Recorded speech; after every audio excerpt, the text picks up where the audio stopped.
Ya, pemirsa, sempat viral melakukan pungutan liar ke kawasan wisata. Seorang pria di Kabupaten Bogor, Jawa Barat didatangi polisi. Pelaku mengaku salah dan berjanji tidak mengulangi perbuatannya.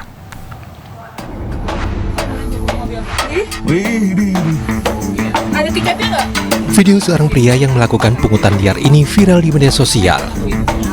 Pria ini meminta sejumlah uang kepada pengendara yang akan berwisata ke Curug Ciburial, Desa Cibadak, Kecamatan Sukamakmur, Kabupaten Bogor, Jawa Barat, 1 Mei 2024. Nggak ada, duitnya segini doang nak. Orang bukti harus. Lain kali Pak, jangan begitu ya. Iya, maaf ya.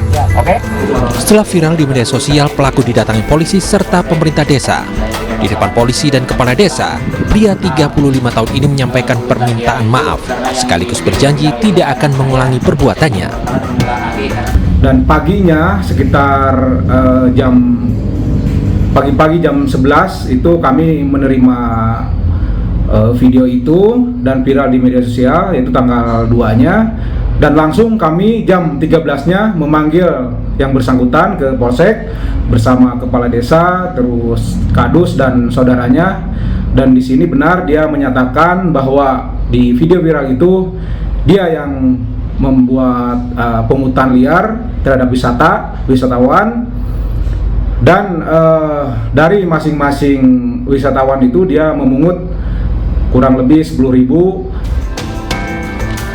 Selain menyampaikan permohonan maaf, pelaku pungutan liar ini juga telah menandatangani surat pernyataan akan diproses secara hukum jika ia kembali mengulangi perbuatannya.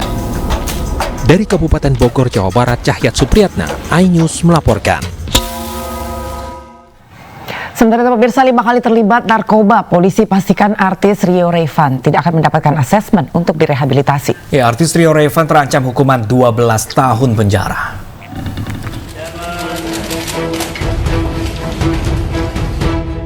Keinginan aktor Rio Rayvan untuk mengajukan rehabilitasi harus kandas.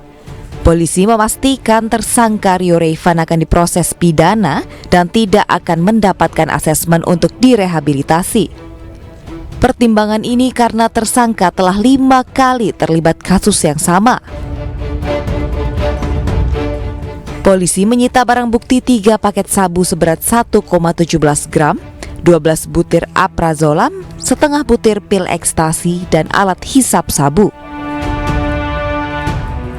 Kita berpedoman kepada surat telegram Kabareskrim Polri bahwa terkait dengan pelaku narkoba yang sudah berkali-kali tangkap, maka tidak ada proses rehabilitasi. Maka kita akan lakukan proses hukum.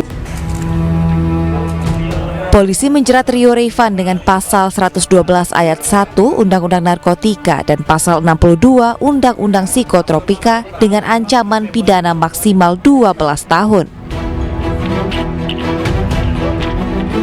Rio Rayvan ditangkap di rumahnya di kawasan Jatinegara, Jakarta Timur pada Jumat malam 26 April lalu.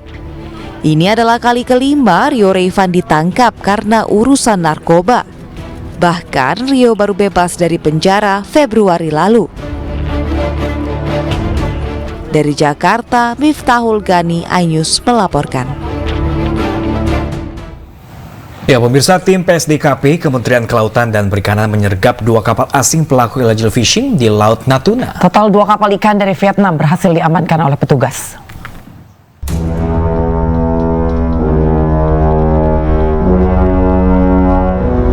Lagi-lagi kapal asing asal Vietnam tertangkap basah mencuri ikan di perairan Natuna. Penangkapan kapal asing ini pun dilakukan pada Sabtu pagi.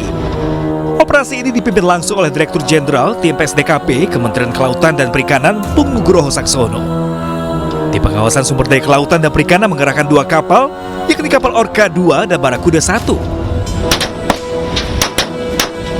Rentetan tembakan terpaksa dilepaskan oleh tim PSDKP Kementerian Kelautan dan Perikanan pada 2 kapal asing yang melanggar batas pelayaran di Laut Natuna, Kepulauan Riau ini. Apalagi kedua kapal ini disinyalir sempat hendak melarikan diri. Jarak antara kapal Orca dengan 2 kapal Vietnam yang saat ini sedang dikejar sudah semakin dekat. Mungkin jarak yang tadinya berjarak sekitar beberapa ratus meter saja.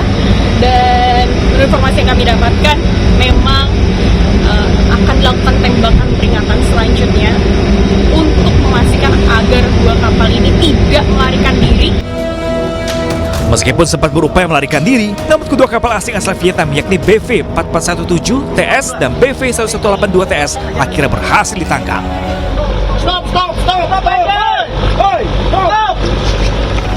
Total ada 20 anak buah kapal atau ABK dari dua kapal nelayan Vietnam ini. Ke-20 ABK pun kemudian dipindahkan ke kapal petugas. Di Laut Natuna terutama, jadi operasi ini dari hasil pengaduan masyarakat nelayan Natuna. Informasi itu langsung kami tindak lanjuti dan memang benar adanya terdeteksi tadi malam di radar kita saksikan bahwa ada pergerakan yang mencurigakan. Paginya kita lakukan intercept, terbukti ada dua kapal Vietnam yang sedang melakukan pencurian ikan dan langsung kita lakukan tindakan di. Para tersangka yang terbukti bersalah akan dijatuhi sanksi pidana, sementara untuk ABK non-justisial akan dikembalikan ke negaranya. Dari Batam ke Kepulauan Riau, Elsya Keshi, Bagus Prasetya Adi, iNews melaporkan. Sementara itu, pemirsa, personil Kodim 1403 Saori Gading, Kota Palopo, Sulawesi Selatan berjalan kaki sejauh 9 km untuk menyalurkan logistik ke Desa Kadundung, Kecamatan Latimojong, Kabupaten Luwu, Sulawesi Selatan yang terisolir akibat banjir bandang dan tanah longsor. Upaya itu dilakukan karena akses menuju desa hanya bisa dilakukan dengan berjalan kaki.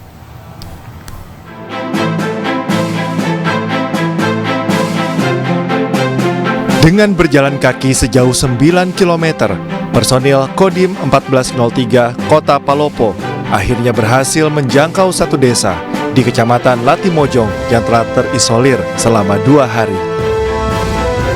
Kondisi para korban sangat memprihatinkan karena kebutuhan dasar mereka sangat menipis.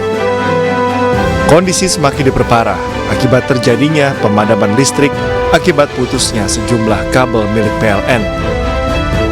Pembukaan akses jalur menuju ke desa ini dilakukan dengan berjalan kaki sembari menggotong logistik dan menyeberang sungai menggunakan tali serta melalui jalan terjal dan licin di area bekas longsoran. Langkah ini diambil mengingat akses kendaraan masih tertutup akibat banyaknya titik longsor dan putusnya sejumlah jembatan. Upaya pendistribusian yang dilakukan petugas gabungan dengan mengerahkan 2 helikopter pada Sabtu pagi gagal karena hampir seluruh desa tertutup awan tebal sehingga pesawat tak bisa mendarat. Tadi dari anggota Koramil Custom, kurang lebih 15 orang sudah bisa masuk sampai ke Kadundung, yaitu salah satu desa yang di Kecamatan Latimojong, yaitu dengan cara mereka berjalan kaki, yang 9 km. Infonya juga ada melewati sungai, Pak, ya? Ya, salah satunya adalah melewati sungai, di mana sungai Kadundung tersebut.